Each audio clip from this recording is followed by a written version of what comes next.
We never ran through the mall. We never ran through the store. We didn't get to scream in the house. Use your indoor voice. Boundary.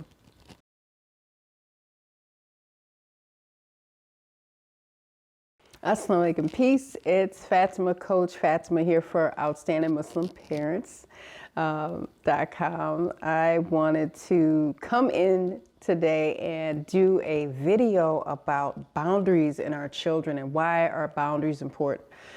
Boundaries, rules in a household. I am the mother of 7 children, and more than half are grown. So my youngest is 9, or me and Coach Nadir's youngest is 9. He just made 9 before the filming of this video. And I just wanted to talk about boundaries. Now, our oldest is in her 20s. She's, in her mid-20s. And she talked about how we stayed consistent in raising all of our children and how we created boundaries for them, and they respected the fact that those boundaries were in place. One thing about children, one thing about teenagers, one thing about young adults is they love structure. They crave structure. They want you to give them structure. And when we let them run loose in the store, and when we let them walk on furniture and jump off, and when they are playing in their room and they don't clean it after they're done playing, to them, it translates as there's no boundaries, there's no follow through. I get to clean up, I get to mess up and not clean up. This one quote that I love so much, it said, having children is like cleaning up after a party you weren't invited to. And I said to myself, and I know that having girls first, girls are doers often, because girls tend to be able to multitask better than young men, because we have that in us to just multitask. I think that's part of prep for being moms. I think that's part of prep for being part of the leadership in the household. So my daughters were always really good at playing and cleaning up. But my grandmother told me, my grandmother raised me, her and my grandfather raised me from 11 months old. And she told me, she said, when they play, make them clean up. Now, my grandmother was a nurse. My grandpa was ex-military. So we lived in a very clean house, very clean house. Now, they weren't rigid, but they expected you to observe the rules of their house. And if you didn't, my grandfather never disciplined me. He never hit me, never spanked me, never disciplined me. He would get his mouth going and you would want him to have hit you because he could hit you with these words. He would say stuff, and it's just so funny. If your brain was in a bird, it would fly backwards. I mean, just these zingers, they called them back then. He had these zingers, and he'd fuss. He wouldn't call us out of our names, but he would fuss. And nobody wanted to hear my grandfather fuss, so we cleaned up. But it taught me as a young woman, my grandmother told me, she was like, you know what, I never had to tell you to clean your room up. Not as a young little girl, not as a youth. And I've never been in your house and it was a mess. The house was lived in, but it was, my kids would play or pull out a board game or play with their PlayStations and different things like that at the appropriate times. But then they put the cords up, they put the things away. Follow through. Boundaries follow through rules, but with as much rules and boundaries as we had fun to balance it out. So a lot of being a parent is not just saying what you can't do. It's a lot of saying what you can do. You can play, but you can clean up your room. You can eat that cake, but you have to clean it up, wash your dish out. So I didn't fill their heads with a lot of can't, and nor did their father, Coach Nadir. He didn't either. He didn't say, you can't do this, you can't do that. No, you can, but then here's your other option. It's your choice. So, but the boundaries matter so much, because sometimes when we have little kids, we think these little kids are going to stay little. And then they grow up on us and they become adults. And then they go, you know what, I'm glad you did that when I was 5. And you know how many times our daughters have said, Umi, I remember when you made us, we never ran through the mall. We never ran through the store. We didn't get to scream in the house. Use your indoor voice. Boundary. You don't yell out. You don't jump off of furniture. You don't waste food. You don't do that. So they remembered those things. And a lot of what our daughters have remembered, I have long forgotten. So when they say to me, you know, I like that.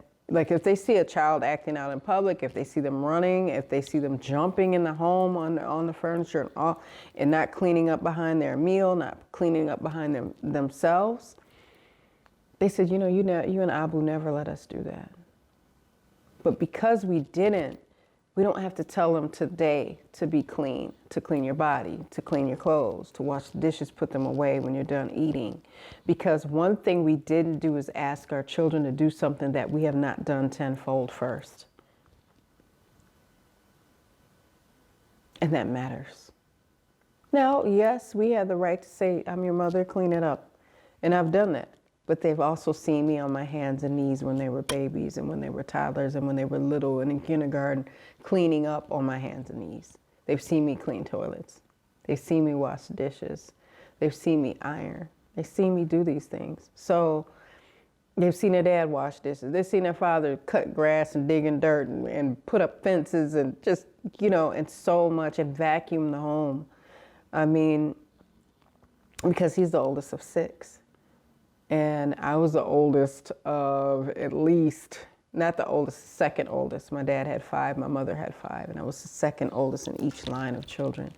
But in some ways, because the homes were broken and the women were scattered, I ended up in that oldest child position. So being in that role, I remember the boundaries I had growing up. So boundaries are healthy. They're healthy.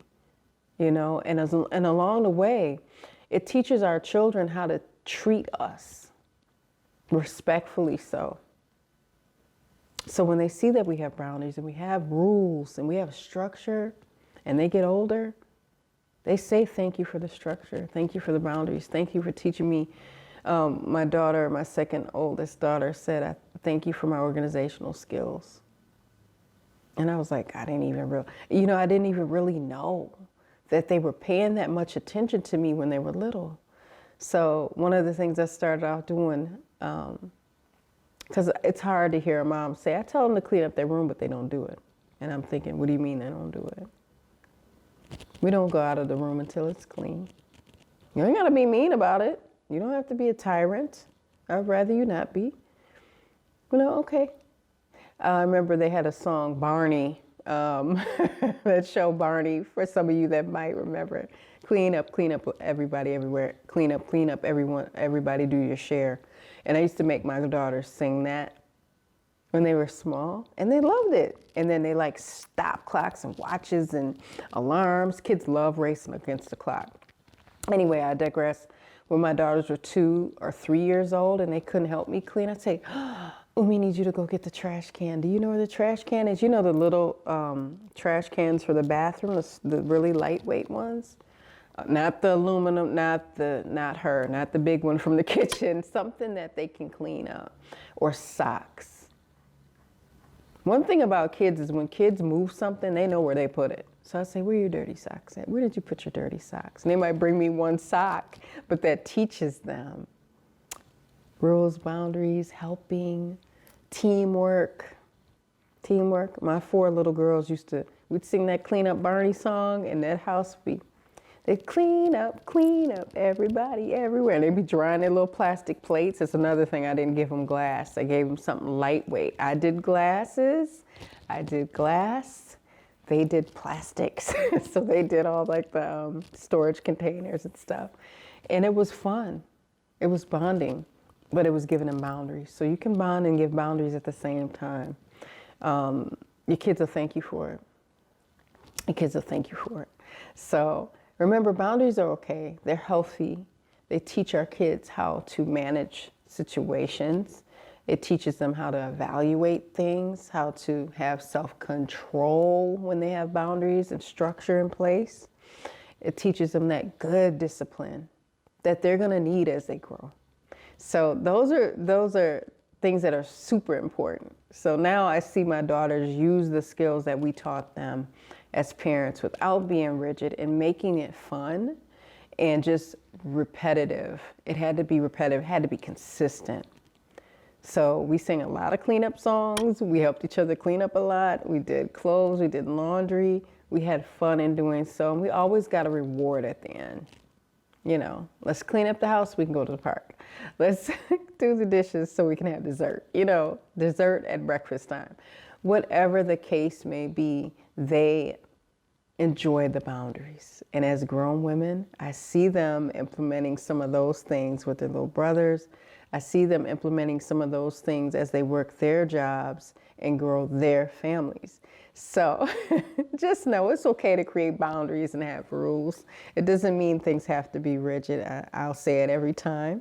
I hope you guys got some good gems from this video. Remember, I am Coach Fatimah for Outstanding Muslim Parents, and it's okay to be outstanding.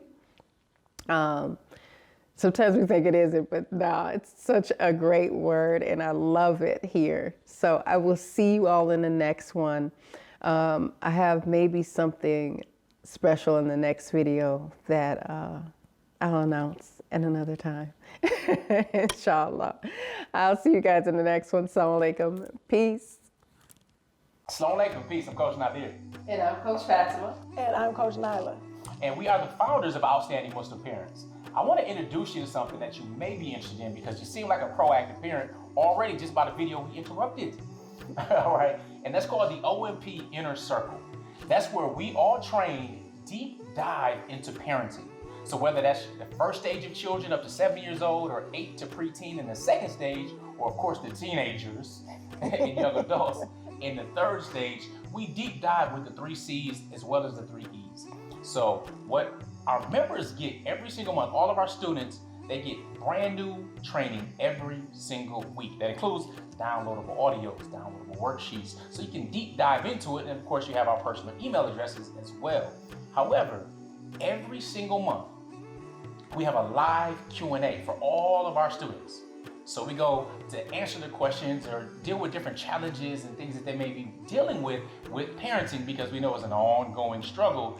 Just us, here being the parents of 12 children. Right. Okay. So with that being said, I want to congratulate you on being proactive. And make sure you click the link below in the description, and we'll let you get back to the video. Assalamu alaikum. Peace. Peace.